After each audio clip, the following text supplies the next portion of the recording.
Jóvenes, qué gusto de saludarlos. Bienvenidos a nuestra sesión de trabajo correspondiente al día de hoy, en el que vamos a retomar el tema que iniciáramos el día lunes.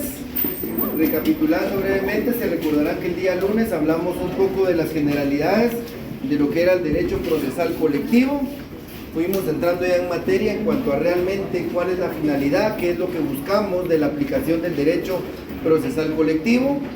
Dimos una pequeña definición de lo que era derecho procesal colectivo y acto seguido pues hicimos el análisis de esa definición, qué elementos eran las que lo integraban, como se los mencioné, para que realmente comprendamos esa definición de derecho procesal colectivo y no memorizárnosla, que de todos modos eso a corto plazo lo vamos a olvidar, lo vamos a eliminar de la mente, mientras que si realmente llegamos a comprender más adelante, pues con recapitular un poco vamos a tener fresco lo que aprendamos aquí en la clase. Acto seguido vimos la naturaleza jurídica. Establecimos que la naturaleza jurídica del derecho procesal del trabajo es de orden público. Analizamos por qué de orden público, vimos un par de fundamentos legales y dimos la explicación del por qué era de orden público.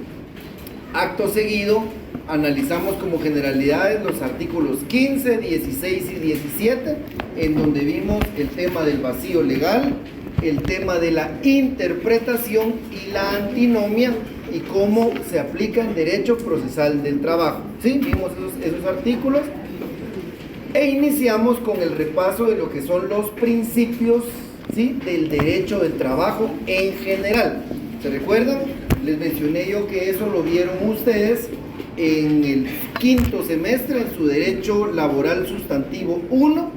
Uno de los primeros temas es analizar los principios que inspiran al derecho de trabajo en general, y en ese momento pues me imagino que quienes impartió la docencia probablemente abordó los del código y ya debe haber abordado otros principios doctrinarios. Eso pues ya depende de cada profesional del derecho, los que considere que debe mencionar en la clase, pero nosotros estamos acá haciendo un pequeño repaso de los que establecen la ley. Estos son los principios que inspiran al derecho de trabajo, ¿sí?, que están contenidos en nuestro código. De hecho, sirvieron de base, ¿sí?, para desarrollar todo el código. De esa cuenta nosotros los encontramos en la parte de los considerandos, ¿sí? Bueno, ya en la clase pasada abordamos el principio de tutelaridad, en el que básicamente tenemos que entender que es aquel principio que lo que busca es equiparar, ¿sí?, dentro del proceso esas dos fuerzas desiguales que existen.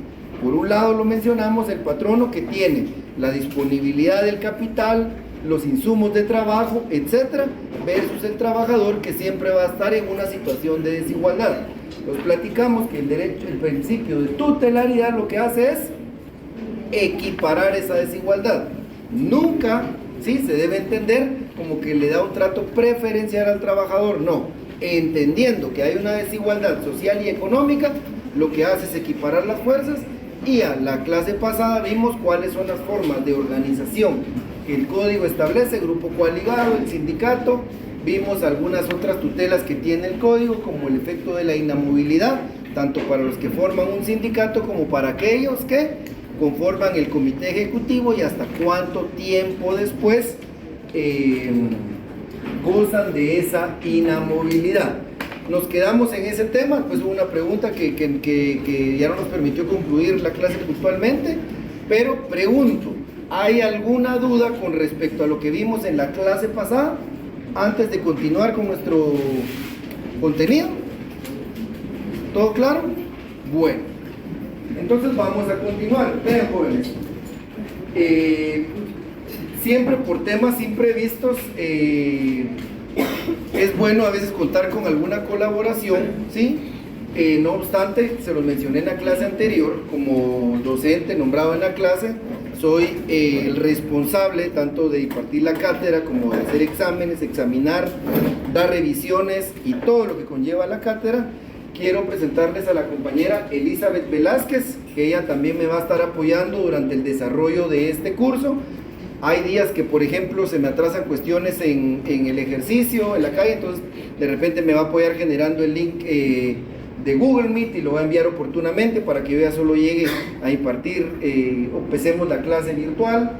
Eventualmente, si hubiera algún otro atraso presencialmente, pues de repente en una emergencia poder trasladar a algún laboratorio o demás temas, ella me va a estar apoyando para que ustedes puedan saber. Repito, no obstante, pues mantengo siempre lo que dije en la clase pasada: la responsabilidad de toda la cátedra es de su servidor. ¿Oyeron? Esa pueden tener esa certeza. Entonces solo quería presentárselas, porque si en algún momento también algunos de ustedes a veces tratan de localizarme a mi teléfono o al correo personal por alguna duda o consulta, quienes lo han intentado se han dado cuenta que realmente no respondo ni teléfono ni correos, porque obviamente eso es para mi ámbito personal y profesional, pero en el área docente, pues eventualmente ya nos puede apoyar con cualquier duda o emergencia que se presente. Oye, así que muchas gracias, estimada Elizabeth.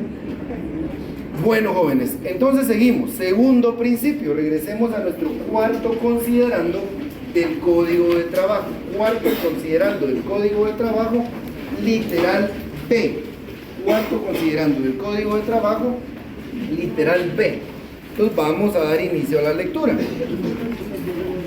El derecho de trabajo, ojo, constituye un mínimo de garantías sociales. Ahí está el segundo principio. Constituye un mínimo de garantías sociales. Si quiere lo subraya, ahí está el segundo principio. Seguimos con la lectura. Protectoras del trabajador, irrenunciables únicamente para este y llamadas a desarrollarse posteriormente en forma dinámica, en estricta conformidad con las posibilidades de cada empresa patronal, mediante la contratación individual o colectiva, y de manera muy especial por medio de los pactos colectivos de condiciones de trabajo. Bueno, veamos pues.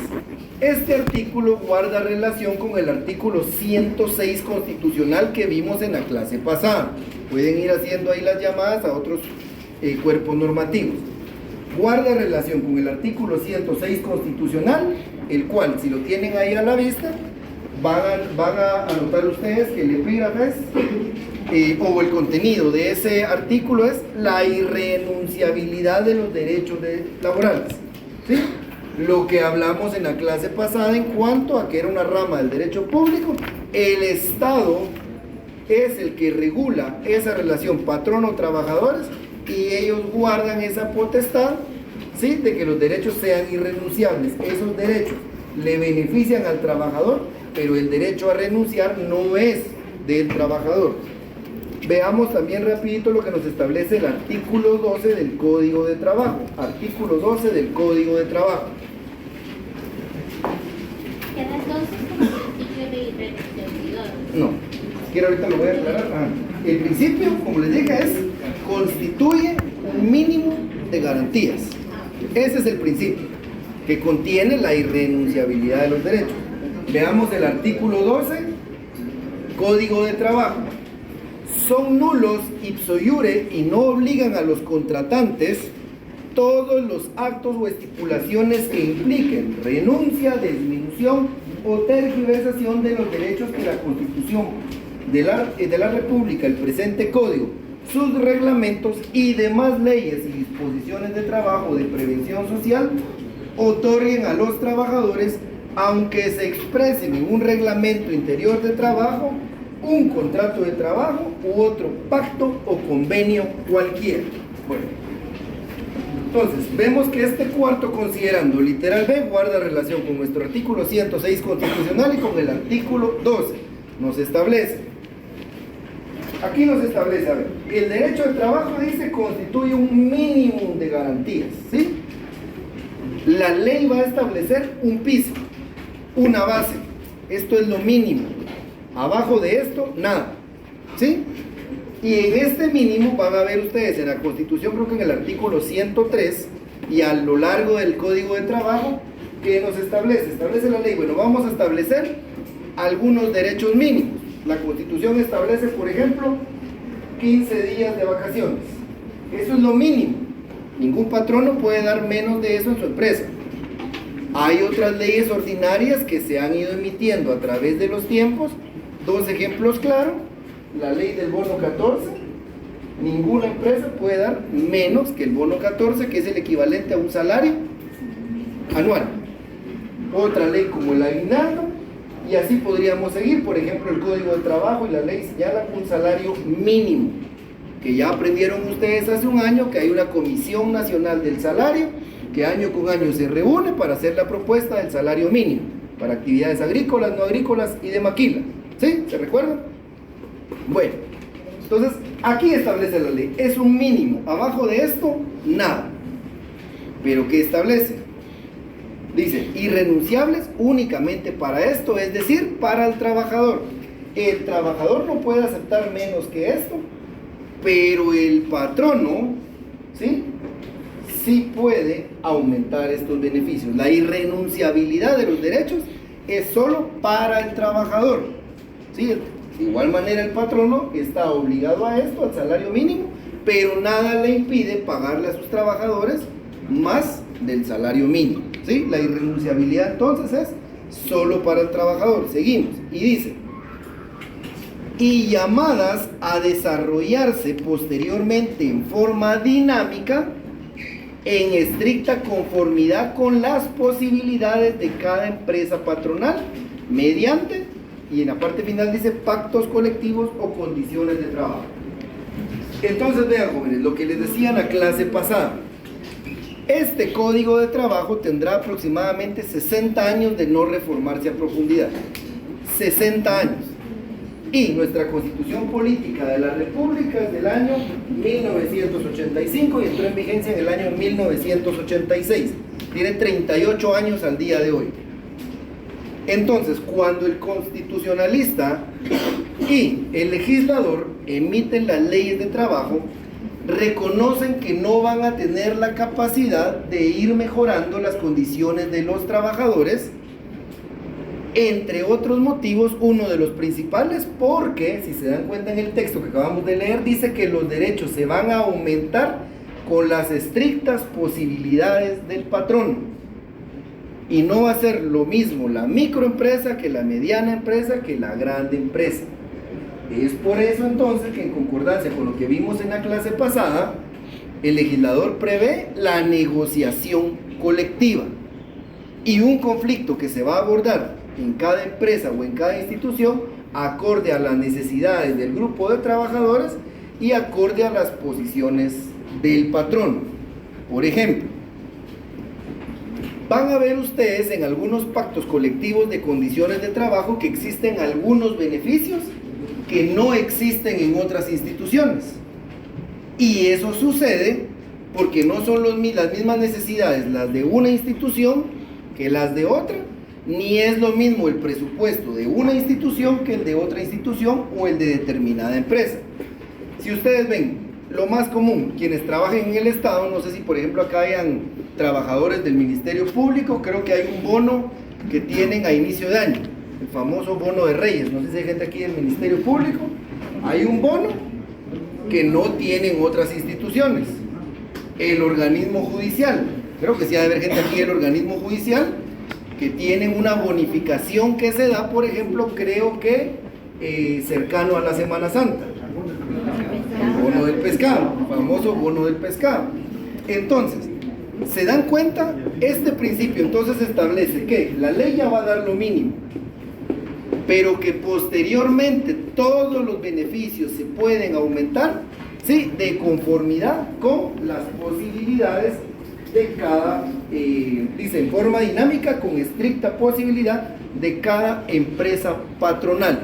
Entonces aquí viene algo bien interesante, porque repito, la ley lo que establece es el mínimo y da libertad después de la negociación, caso que no sucede en otras ramas del derecho. Por ejemplo, en el derecho penal, delito de homicidio, creo que artículo 123 o 122, establece, para todos los guatemaltecos, quien diere muerte a otra persona, comete delito de homicidio y pena de 5 a 15 años. Ahí no establece si usted es de San Marcos y mata, más pena, o si usted es de Oriente, como así son por allá, no hay delito, no. Eso es para toda la población en general, ¿sí? Es una regulación para todos. Igual en materia de derecho administrativo.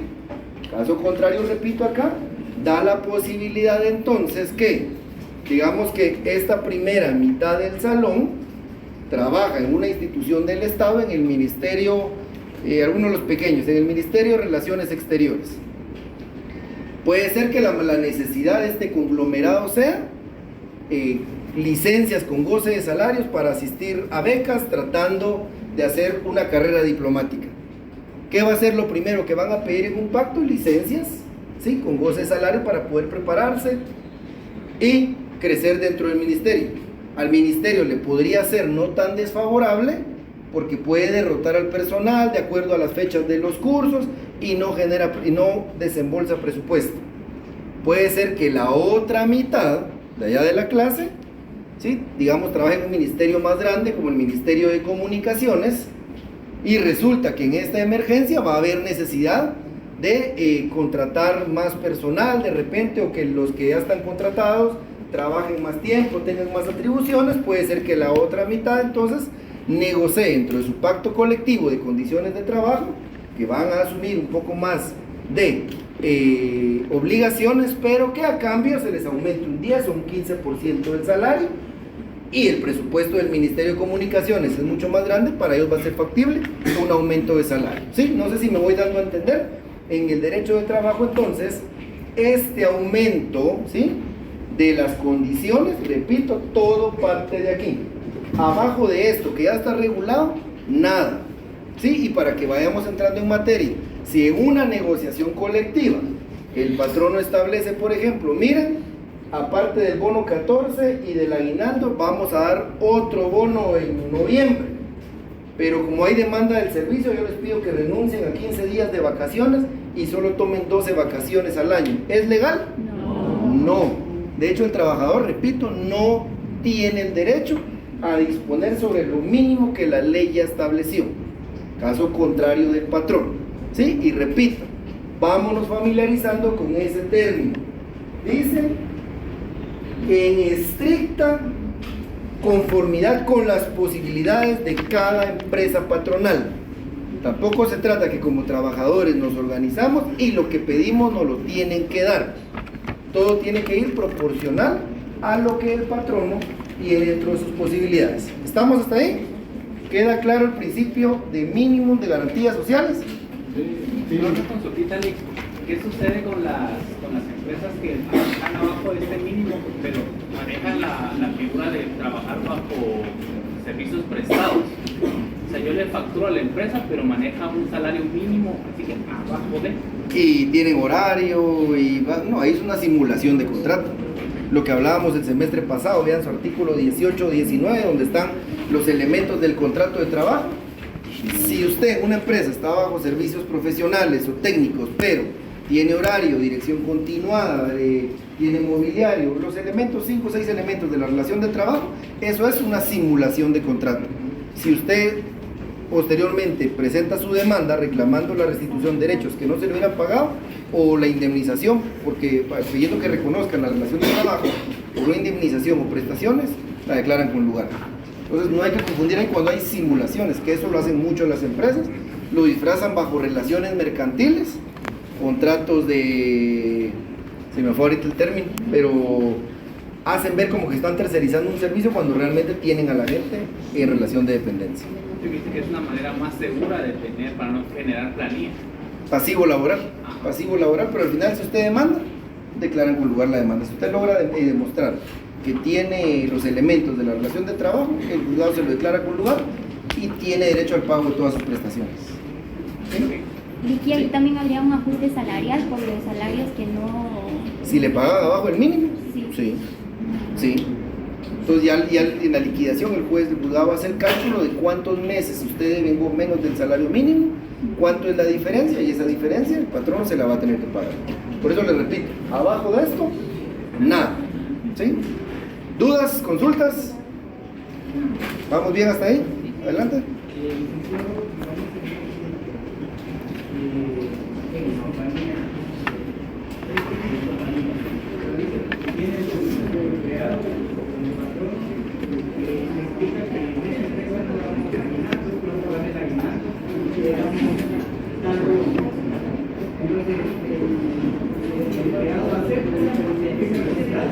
Entiendo que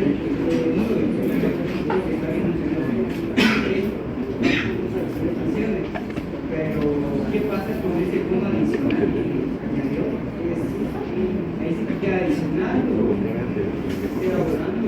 Como es un bono que ya le dio el patrono en el contrato, se convierte en un mínimo de garantía social. Eso es un derecho del trabajador. Eso ya no lo pierde. Cualquier derecho que adquiera el trabajador, aún bajo esa figura, que fue un acuerdo, entre comillas, de renuncia a su aguinaldo, pero le doy un bono, el que pierde ahí es el patrón.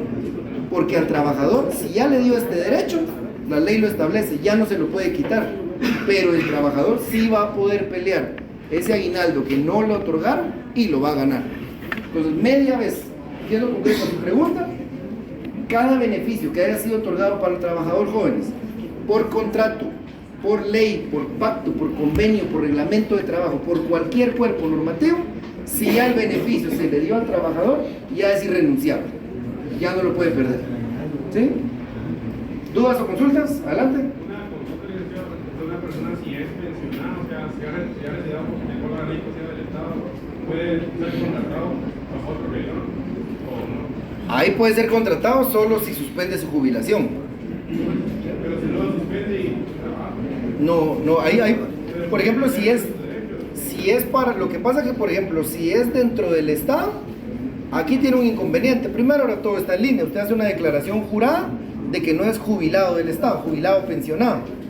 Entonces, si usted en la declaración jurada menciona que no es ni pensionado ni jubilado, delito de perjurio, ya tiene un inconveniente encima.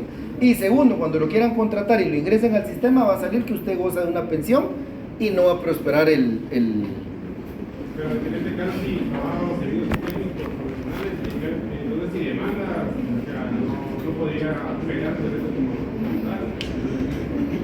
Si le soy honesto, como para eso finalmente está el juez, lo puede pelear, pero yo, defendiendo a la empresa, creo que le va peor. O sea, sí lo puede intentar, sí ya trabajó, pero lo hizo bajo una figura que no era permitida.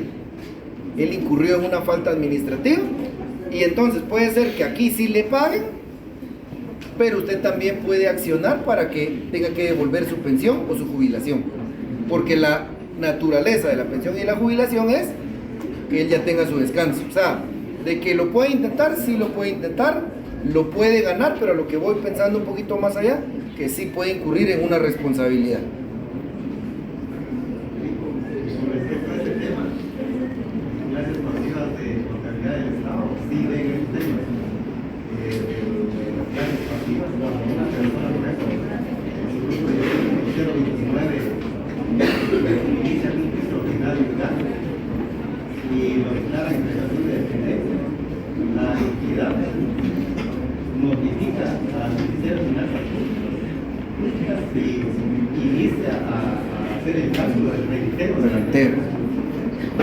Perfecto, gracias por el aporte. Complementando a lo que dice, lo que le digo, si corre ese riesgo, uno, de tener que reintegrar, que ahí el compañero Gracias nos compartió el procedimiento, reintegra la pensión o la jubilación, pero además en todos los lugares, si usted va a entrar, sea 022, 029, siempre va a llenar una declaración jurada donde usted, bajo las penas relativas al perjurio, dice que no es ni pensionado ni jubilado. Entonces ahí puede haber incluso una consecuencia penal.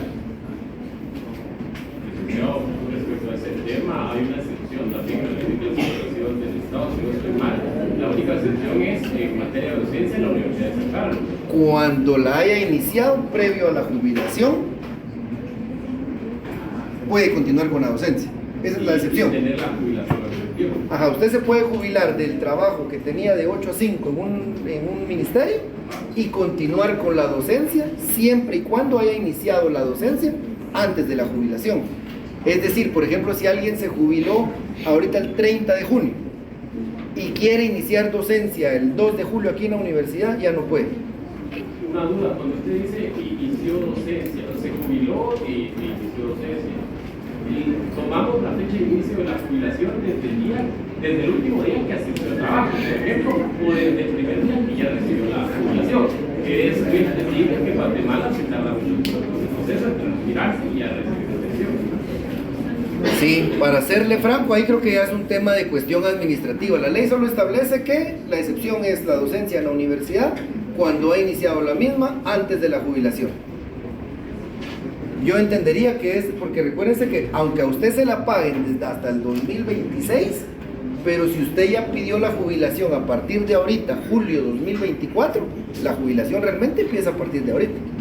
Sí, hasta ahorita recibe su pago. No, para mí, por eso digo, puede ser que usted, es que mire, pues usted puede iniciar su trámite de jubilación ahorita. Y yo entiendo lo burocrático del Estado y puede ser que esté recibiendo sus pagos en marzo de 2025. Pero si está recibiendo la jubilación efectiva desde julio 2024, para mí la jubilación empezó desde julio 2024. Que se tarden en pagarle ya es tema administrativo. Pero desde cuándo goza el beneficio, eso es otro tema. Ahora, respecto también ahorita que tú ese tema me dio una duda. Cuando por temas burocráticos se tarda en un año en empezar a depositar la pensión, tiene efectos retroactivos, tal vez meses que no la necesitan. Sí, por eso le digo, lo que pasa es que en la resolución de la entidad usted le sale a partir de cuándo goza la jubilación. Eso es lo más digamos, la base legal. La resolución que le haga el órgano encargado de esos trámites, que normalmente es recursos humanos, pero el Estado es bastante amplio, van a emitir una resolución a partir de cuándo usted goza de su jubilación. Está en calidad jubilado. Para mí, esa es la base. La excepción entonces es que haya iniciado de clases antes de la jubilación. Okay, exacto. Gracias. ¿Dudas, consultas? Pero, ¿Sí? tal vez igual no va con el tema, pero yo tengo la duda.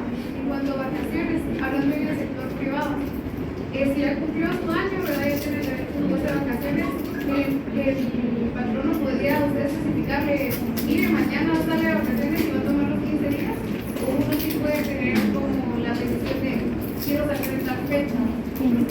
Originalmente, lo que la ley establece sí es que por cada año 15 días de vacaciones. A mi consideración, sí se debe gozar de una vez al año. O sea, el patrono sí podría hacer sus vacaciones de Y si conformidad el con los patrón no me recursos las acumule, por ejemplo, ya tengo 2 o 3 años sin tomar vacaciones, pero por ejemplo el patrón no me quiere despedir, es que con los mensajes me quiere despedir, entonces el jefe dice, bueno, mire, mañana sale de vacaciones y toma los 45 días completos. Entonces cuando usted regresa a vacaciones lo despide. para ya no pagarle esas vacaciones. Ahí hay dos malas prácticas. Voy a tratar de ser concreto para avanzar. Primero, recuérdense ustedes que regresemos rapidito a laboral 1. ¿Cuál es el objetivo de las vacaciones? Que el trabajador descanse y recobre energías. Entonces, para empezar, la regla general es que al cumplir el año se vaya a sus 15 días de vacaciones. Cuando no se hace así, ya nos enfrentamos al primer problema, porque entonces estamos desnaturalizando el espíritu de la norma. La norma se creó para que el trabajador descanse y regrese repuesto a su puesto de trabajo. 1. 2. Recuérdense que las vacaciones la ley establece que no son acumulables y no son compensables en dinero. Ahí, digamos, al final, si su pregunta es si el patrono puede acumular las vacaciones, no podría. La práctica lo hace, pero al final también si se las acumulan, usted goza las vacaciones y el despido no tiene nada que ver con las vacaciones. Es distinto cuando despiden a la persona y le quieren pagar en dinero las vacaciones, que ya no son compensables. Ahí ya usted puede pedir otros beneficios, pero ya nos metemos a otro tema. Pero tratando de ser puntual, repito, sí las vacaciones. Si yo asesorara a una empresa, le diría al año, manda a sus trabajadores a los 15 días de vacaciones, porque por ese espíritu fue creada la norma. Si no, ya empezamos a generar conflicto. Lo que les digo, recuérdense que siempre cuando hablamos de derecho, dicen por ahí, ¿verdad? Donde hay 2 abogados hay 3 opiniones. Pero recuérdense que realmente, como el derecho es subjetivo, siempre es sujeto de someterlo a consideración de un tribunal. Y recuérdense que incluso todavía después hay una sala integrada por 3 magistrados que revisa sus fallos, porque a veces es difícil fijar un criterio. Mi criterio sería que al año descansen 15 días.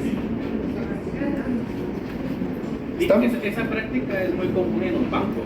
Normalmente acumulan hasta 4 o 5 periodos y dicen, miren, le vamos a pagar 2 y después vaya saliendo poco a poco. Vamos a decir 8 días, después otros 5 días. Exacto. Entonces es muy común. Que no es legal. Si alguien nos pelea. Ahí solamente se puede dividir las vacaciones en 2 periodos, ¿verdad, licenciado? Cuando son los 15 días, solo se pueden dar 7 y 8 según la ley, o no, o se pueden... Que yo recuerde, la ley solo habla de 15 días. No habla periodos, ni fraccionados. Dice que se puede dividir en 2, recuerdo yo. ¿Dónde? No, pero fundamento. Sí. Estamos Ajá. entre abogados. Ahorita la voy a Me buscar. acuerdo. ¿Alguien más? ¿Hasta cuántos periodos permite la ley? 5. Lo que pasa es de que hay una persona que no salió durante 10 periodos. Y le dijeron de que si no salía, que la iban a despedir. O sea, Miren, lo que pasa es que lo que les digo, aquí nos podríamos en el tema ahondar un montón, repito. Por ejemplo, la ley creo que establece que no son compensables en dinero, pero que si se acumulan hasta un máximo de 5 periodos.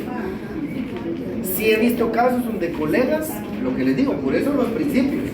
La ley establece una cosa, pero el principio tutelar y no los derechos son irrenunciables, pues porque la ley me va a limitar a 5 periodos y me deben 10. Se puede pelear, repito, ya va a ser criterio del juez y que también usted fundamente su demanda. La ley establece una cosa, qué tan pilas y hábiles seamos para plantear una demanda con base en fundamentos, tenemos que persuadir al juez. Pero sí he visto en temas legales cuestiones donde bien fundamentadas el juez da a favor del trabajador si se argumenta bien principios y alguna doctrina. De hecho, hoy vamos a ver algunas figuras que les voy a compartir que han surgido con base a casos similares, ¿sí? Pero entonces, para avanzar, jóvenes, de lo que hemos visto, ¿alguna duda? ¿Estamos bien? Sigamos entonces. Nos toca la literal C, cuarto considerando literal C. El derecho de trabajo es un derecho necesario e imperativo. Tercer principio, necesario e imperativo, o sea, de aplicación forzosa, en cuanto a que las prestaciones mínimas que conceda la ley, de donde se deduce que esta rama del derecho limita bastante el principio de la autonomía de la voluntad propio del derecho común, el cual supone erróneamente que las partes de todo contrato tienen un libre arbitrio absoluto para perfeccionar un convenio sin que su voluntad esté condicionada por diversos factores y desigualdades de orden económico-social. Creo que esto está bastante sencillo. Igual va en concordancia con la naturaleza jurídica del derecho procesal colectivo. Este principio de necesario e imperativo lo que nos establece es básicamente: señores, ustedes no tienen la autonomía de la voluntad para negociar. Usted va a poder negociar, va a poder llegar a acuerdos, va a poder contratar su fuerza de trabajo frente a un patrono, pero bajo las reglas que ya estableció la ley, en la Constitución o en la ley. Es el ejemplo que yo les mencionaba en la clase anterior. Alguno de ustedes tiene plena libertad de venderle al que esté a la par el día de hoy su libro, su lapicero, su teléfono al precio que usted considere, en los pagos que usted quiera. Esa es su autonomía de la voluntad, ¿sí? Ese es derecho común, es derecho civil. Usted tiene la libertad para pactar. Un principio de necesario e imperativo nos recuerda que es la ley la que establece en qué condiciones se va a negociar. Nos recuerda, nos dice, veamos el principio de ahí arriba, ya nos estableció que hay un principio de garantías mínimas. Entonces podemos negociar, podemos pactar a partir de esas normas. A eso se refiere este principio, repito, que va en concordancia con lo que habíamos visto de la naturaleza jurídica. Creo que no necesita mayor explicación. ¿Sí? ¿Estamos claros con este principio? Sí, ¿verdad? Creo que está bastante sencillo. Cuarto, considerando, el derecho del trabajo es un derecho realista y objetivo. Lo primero, porque estudia al individuo en su realidad social y considera que para poder resolver un caso determinado a base de una bien entendida equidad, es indispensable enfocar ante todo la posición económica de las partes. Y lo segundo, porque su tendencia es la de resolver los diversos problemas que con motivo de su aplicación surjan con criterio social y a base de hechos concretos y tangibles. A ver, entonces aquí nos habla de realidad y objetividad. Es otro principio. ¿Perdón? Es otro principio. Ese es el cuarto principio. Realista y objetivo. Cuarto principio. Entonces vean, pues dice, nos habla de estudiar la realidad social del individuo y ser objetivo. A ver, ¿se recuerdan ustedes que el semestre pasado vimos que en Derecho Procesal del Trabajo nos establece que el sistema de valoración de la prueba, ¿cuál es? En conciencia, ¿sí? Distinto a otras formas de apreciación y valoración de la prueba, como sucede en materia civil o en materia penal. Por ejemplo, en materia civil, ¿se recuerdan de los documentos públicos? Los documentos públicos y autorizados por notario producen fe y hacen plena prueba. Da de una vez cómo valorar determinados medios de prueba. Ahora, ¿se recuerdan que este sistema de valoración en conciencia le permitía al juez la libertad de realmente sumergirse en cada caso concreto? El ejemplo tal vez más claro que vamos a encontrar, ¿se recuerdan ustedes qué sucede si uno de ustedes empieza a trabajar el día de mañana 1 de agosto en una empresa? Trabajan de 8 a 5, sábado mediodía, marcan entrada y salida, les dan una tarjeta de responsabilidad porque tienen un escritorio, les dan por escrito las instrucciones de cómo deben desarrollar su trabajo y demás. Pero llegado el 31 de agosto, ustedes ya trabajaron todo el mes y Recursos Humanos les dice a ustedes, fíjense que se nos olvidó un requisito que fue firmar el contrato y por eso no le podemos pagar este mes de agosto. ¿Eso es válido? ¿Por qué no es válido? Porque ya hiciste una... Sin contrato. Exacto. Entonces, si alguien demanda, por ejemplo, ¿sí? Si alguien demanda ante el juez de trabajo y previsión social y dice, miren, yo trabajé el mes de agosto y no me pagaron. Si la otra parte contesta, miren, es que no se suscribió el contrato, ¿qué establece la ley? La relación de trabajo inicia con la sola prestación del servicio, ¿sí? Entonces, el trabajador que va a poder demostrar va a pedir el marcaje, va a poder poner un par de compañeros, en su computadora está todos los correos donde le han girado instrucciones y él ha cumplido.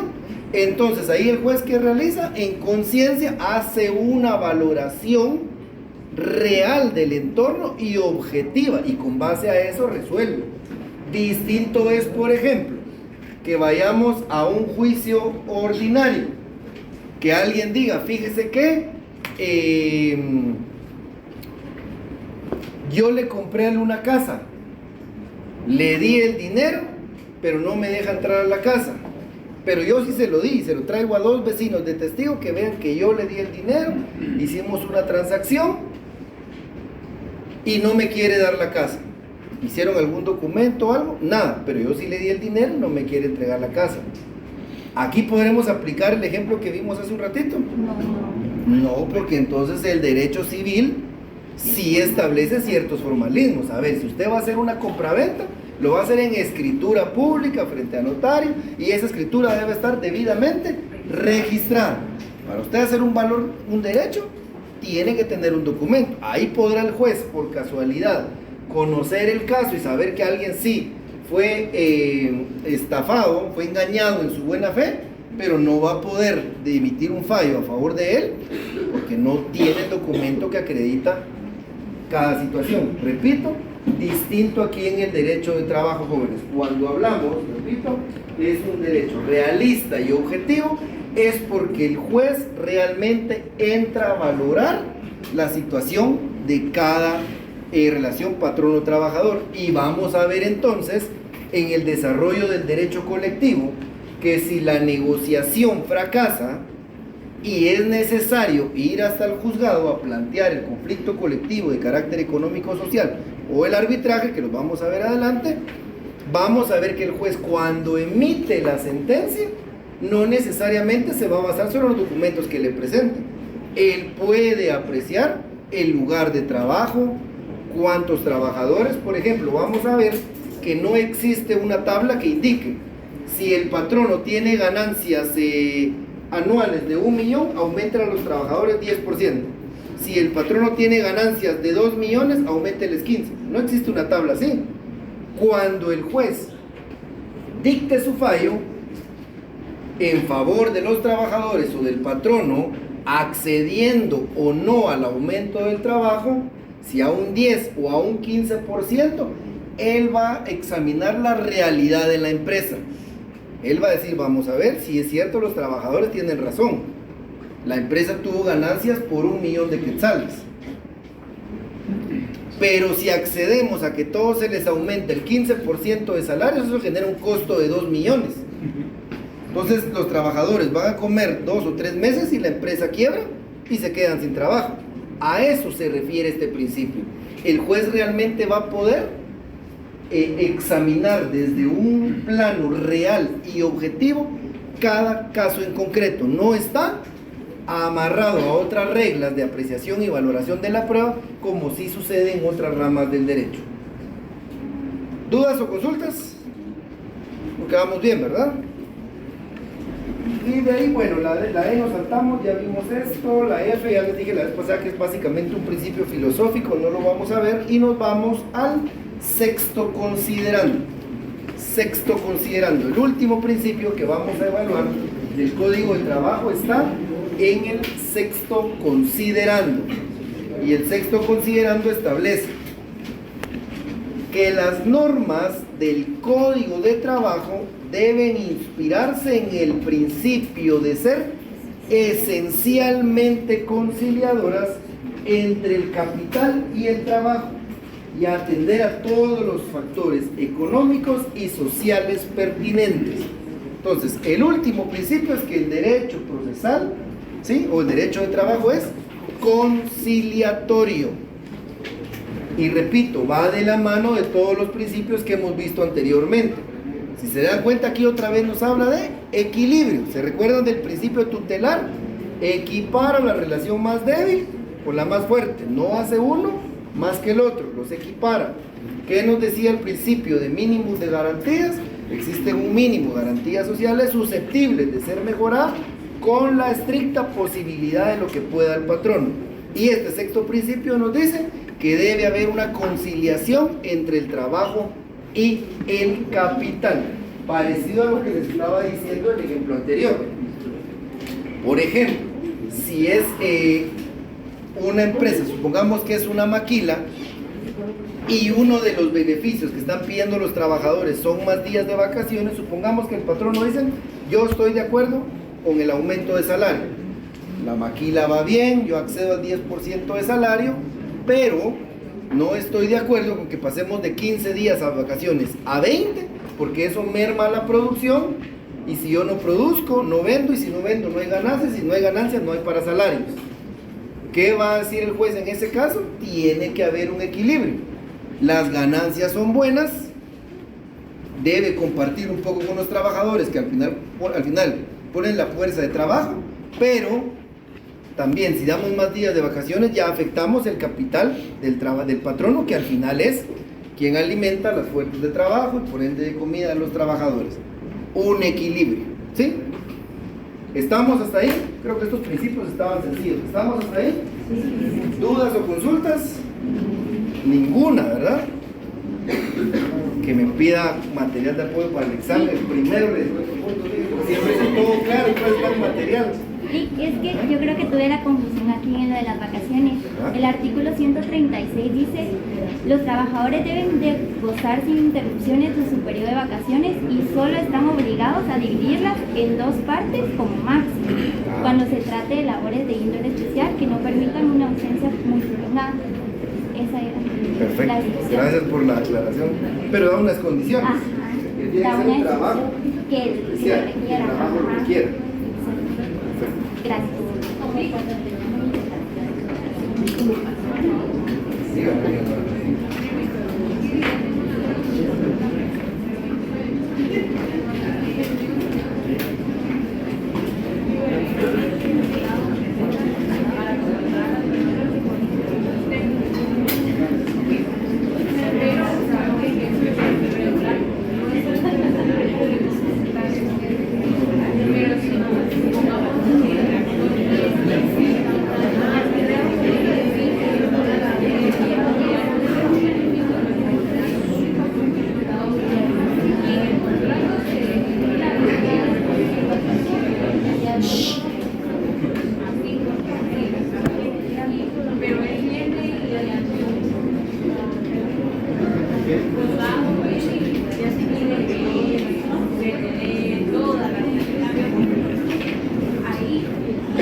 entonces él sí era trabajador, sí era empleado. Ahora, si realmente los 029, las cuales establece la norma de acciones profesionales, de no marca o de no inmediata, pues simplemente le hace un trabajo, ahí la decimos se va a cancelar, que no habrá si él no lo ha pedido, había una circulación de trabajo.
Bueno, ahora pasamos entonces a los principios del derecho procesal del trabajo.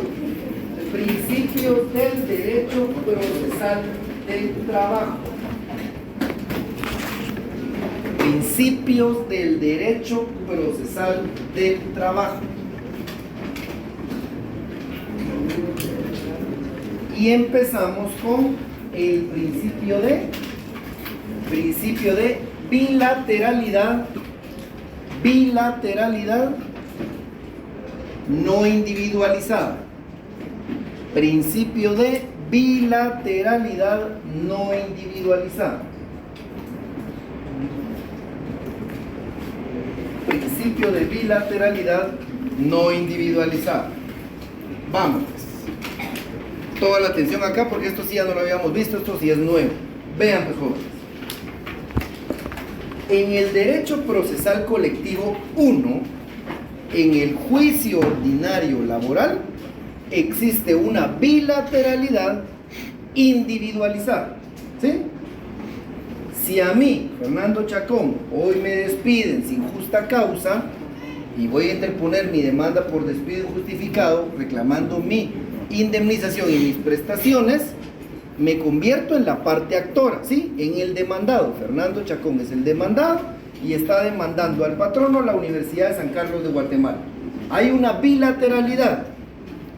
El actor, el demandante, quien está reclamando un derecho que se llama Fernando Chacón, está individualizado.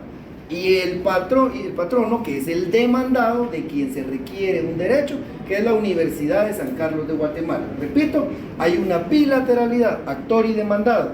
Alguien que reclama y alguien que va a exponer sus argumentos para manifestar si está de acuerdo o no con ese planteamiento de la demanda. Y repito, ¿estamos individualizados? Sí, ahí está el nombre del actor, es un derecho individual, y el patrono. Ahora, ¿sí? Ahora, ¿por qué en el derecho procesal colectivo decimos que es un principio de bilateralidad no individualizado? Porque recordemos que acá entonces es para llevar a cabo negociaciones colectivas entre los trabajadores y el patrón. Pero vamos a ir viendo en el desarrollo del curso que cuando hablamos de la negociación colectiva y plantear la demanda colectiva, no necesariamente intervienen todos los integrantes de la empresa, ¿sí? Esta bilateralidad se dice que no es individualizada, repito, porque no se tiene la certeza de cuántos y cada uno son los que están presentando la demanda. Entonces acá ocurren dos figuras. Este principio entonces descansa en la legitimación y la representación. La legitimación y la representación.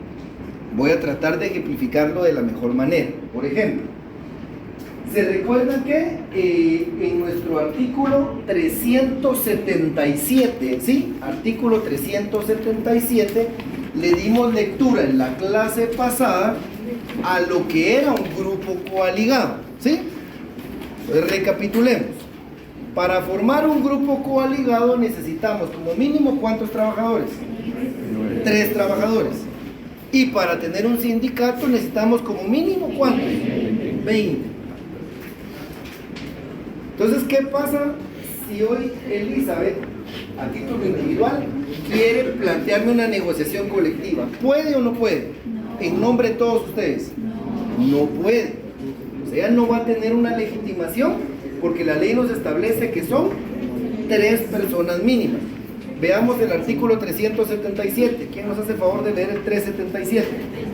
377, por favor.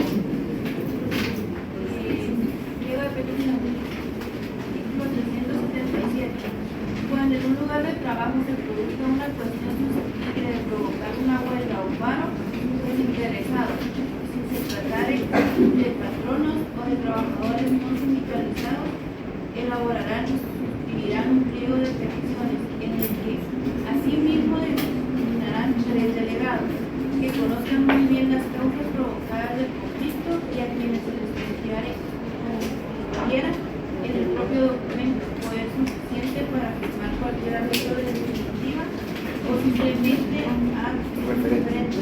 Ahí estamos, quedémonos ahí. Entonces vean pues jóvenes, repito,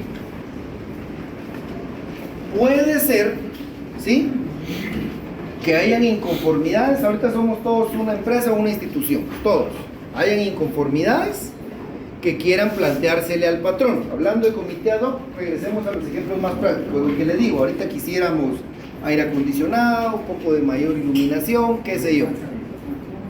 Entonces se puede, entonces la génesis debe ser que debe haber una asamblea de trabajadores que debe estar conformada como mínimo por 3 trabajadores, ¿sí? Por 3 trabajadores. Puede ser entonces que en esa asamblea sean solo 3 trabajadores, o sean ustedes 6, o ustedes 9, o 12. Pero lo mínimo son 3, no es necesario que estén todos. Digamos que están 6 y dicen, miren, vamos a plantear nuestras peticiones, ¿sí? Entonces vamos a hacerle saber al patrono que hay una inconformidad con las condiciones de trabajo. Ya cumplimos con el requisito de la ley, que es por lo menos 3 trabajadores, pero si se dan cuenta, el artículo 377 dice que dejarán constancia en el acta. Entonces, por lógica, ¿qué nos está diciendo el artículo? Que tenemos que suscribir un acta de esa pequeña asamblea. Hayan sido 3, 6 o los 200 los que integraron la asamblea, ¿sí? Recuérdense del principio de poco formalismo. Un acta sencillo, aunque en la práctica muchas veces se contrata un notario, pero no está revista de mayores formalismos. Puede ser que los 3 o los 6 que se juntaron, un acta sencilla.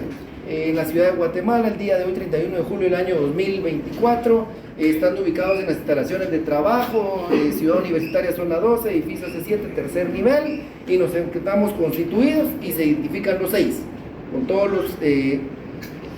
con todo lo que establece el Código Procesal Civil y Mercantil: nombre, edad, estado civil, nacionalidad, domicilio, con el objeto de formar un grupo coaligado para plantear una negociación al patrón, ¿sí? Dentro de ese grupo coaligado, entre los 3 representantes, van a nombrar, obviamente por efectos lógicos y prácticos, un secretario, y entonces esa asamblea va a quedar constituida en una pequeña acta, ¿sí? De esa acta, el secretario va a emitir una certificación en donde conste quiénes son los 3 representantes de los trabajadores, ¿sí? De los 3 representantes de los trabajadores, y ya con la certificación de esa acta, entonces nos vamos a donde el patrón. Buenos días, hoy venimos en representación de todos los trabajadores como grupo coaligado a plantear un pliego de peticiones. Entonces ahí estamos creando una legitimidad. Sigue siendo una bilateralidad no individualizada, porque yo estoy viendo 3 trabajadores pero no tengo enfrente a todo el conglomerado de trabajadores, solo a quienes en ese momento cumplieron con los requisitos de ley y están legitimados para plantearme, ¿sí?, una negociación colectiva. Veamos el caso de los sindicatos. Entonces, recuérdense que artículo 210, los sindicatos gozan de personalidad jurídica. Con los sindicatos es un poco más complicado. A ver, primero tenía que ser 20 personas, ya están debidamente inscritas, tienen personalidad jurídica y tienen un comité ejecutivo que es el que ejecuta las decisiones de la asamblea. Alguien que nos lea el artículo 222, literal D. 222, literal D.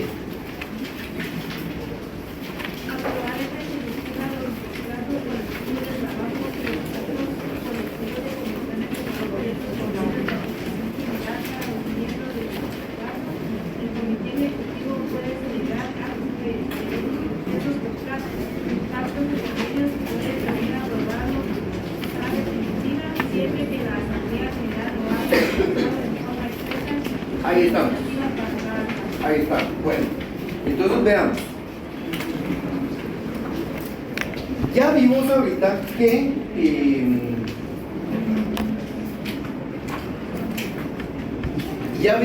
entonces que para plantear una negociación colectiva, ¿sí?, el ente encargado, ¿quién es?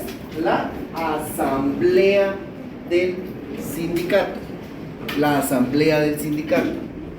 Entonces, al igual que en el grupo coaligado, en el sindicato se tiene que celebrar una asamblea general en donde el comité ejecutivo proponga dentro de la agenda, miren, queremos negociar un proyecto de pacto colectivo de condiciones de trabajo.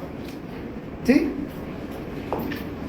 Si la mayoría lo aprueba, entonces se puede plantear la negociación colectiva. Es facultad de la Asamblea General, repito, en ese artículo que acabamos de leer, el aprobar o no el proyecto de pacto y la negociación.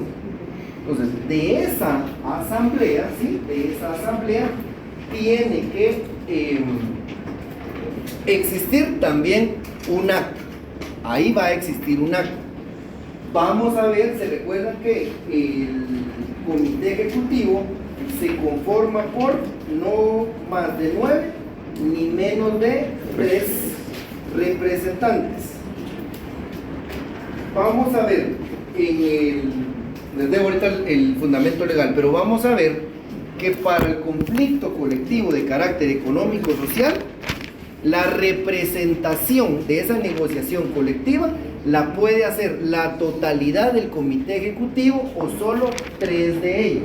Puede ser que el comité ejecutivo sean 9, pero con base en ese artículo, ese día de la reunión, la Asamblea General del Sindicato, todos ustedes son parte del sindicato ahorita. Entonces ustedes deciden. Perdón, literal 223, literal C. Pero aquí nos establece el número de integrantes del comité. Hay un artículo donde nos establece, creo que está en el 377, si la memoria no me falla ahorita, regresemos al 377.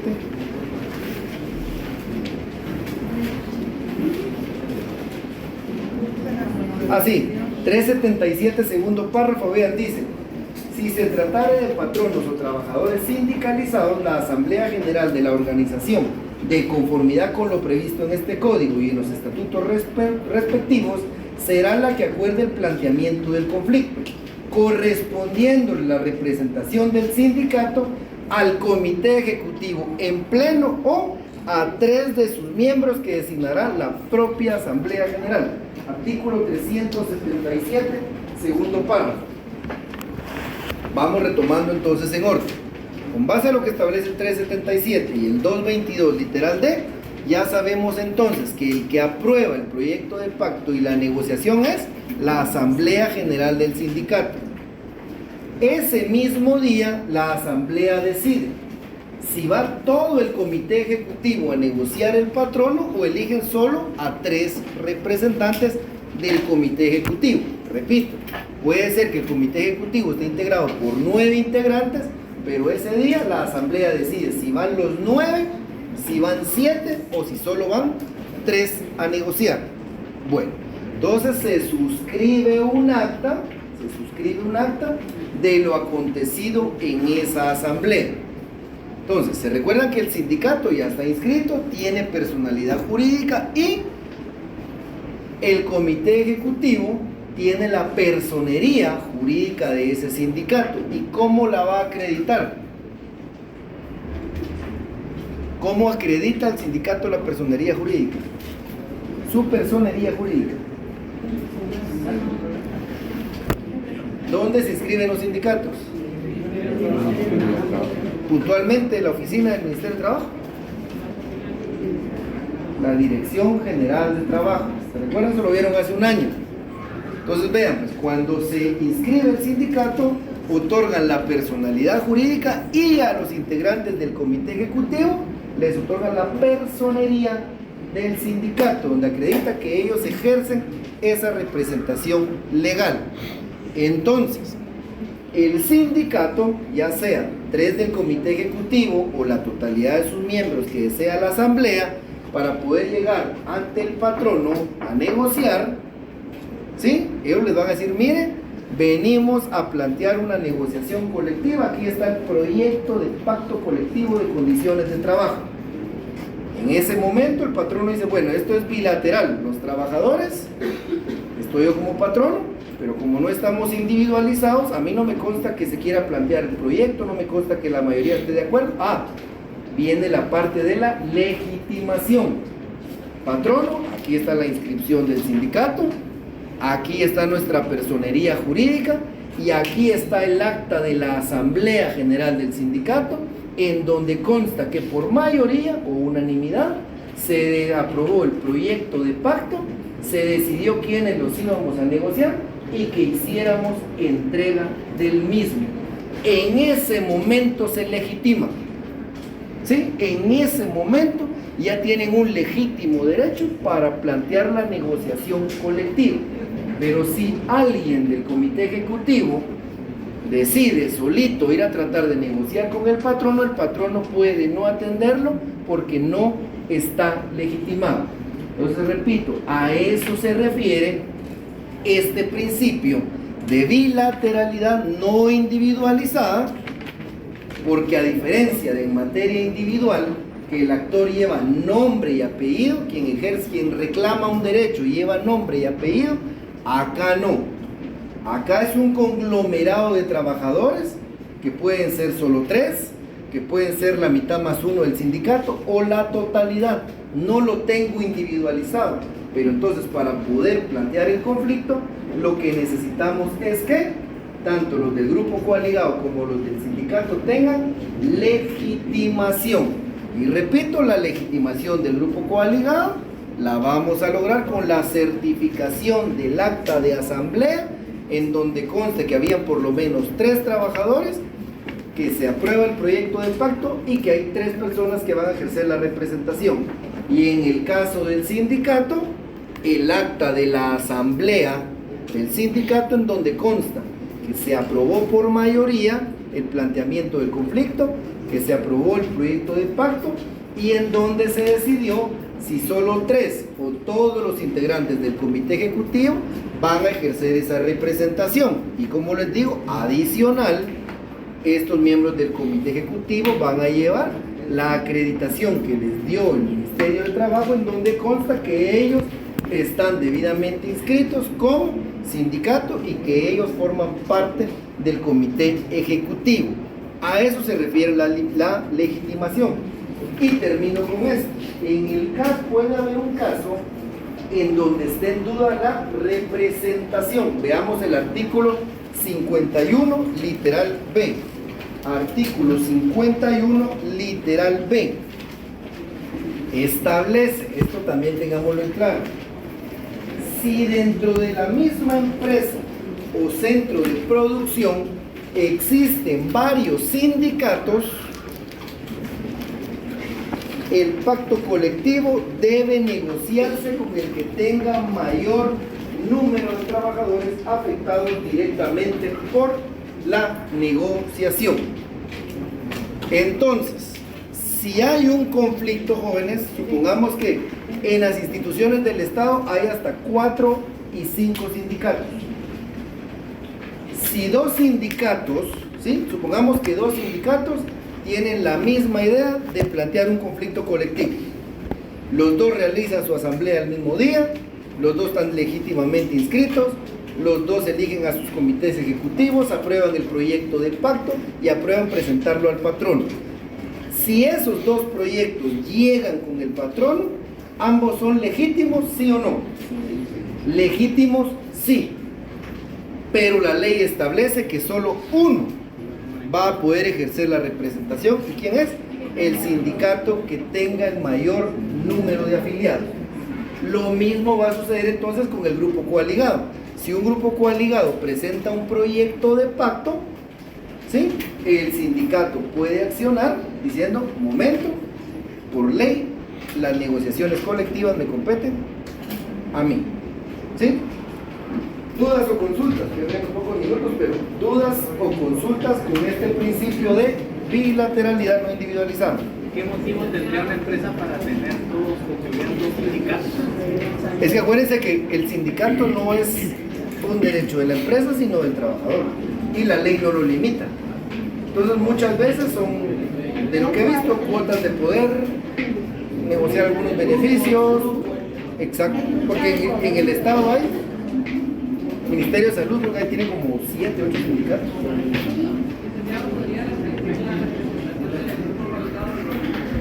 Sí, digamos, el grupo coaligado se legitima de la siguiente manera: con la certificación del acta en donde consta la asamblea que formaron el grupo coaligado, que aprobaron el pliego de peticiones y que han seleccionado a sus representantes, grupo coaligado. Ahora el sindicato, ¿sí?, de conformidad con los artículos que leímos, va a acreditar su legitimación, reitero, con el acta de la certificación de la asamblea, en donde la mayoría de la asamblea aprobó el proyecto de pacto, aprobaron el planteamiento del conflicto y decidieron, ¿sí?, si 3 del comité ejecutivo o la totalidad de sus miembros ejercían la representación, aparte de la certificación del Ministerio de Trabajo que acredita su personería. ¿Sí? Si quieren, la otra clase vamos a ir recapitulando los artículos. Si tienen los artículos, van tomando la idea. Solo quiero saber si comprendí bien. En una empresa donde existe un sindicato, ¿podría haber un grupo coaligado siempre y cuando sea de un problema pequeño? ¿Sí? Sí, pero pueden integrar el grupo coaligado solo si no están sindicalizados. Exacto, exacto. O sea, sí puede existir un grupo coaligado, si es lo digo, en la práctica, si son problemas pequeños, no hay mayor inconveniente. Ahora, si hay un grupo coaligado y un sindicato, y el grupo coaligado quiere negociar el convenio colectivo y condiciones de trabajo, ahí ya prevalece el sindicato. ¿Dudas, consultas? Seguimos el lunes.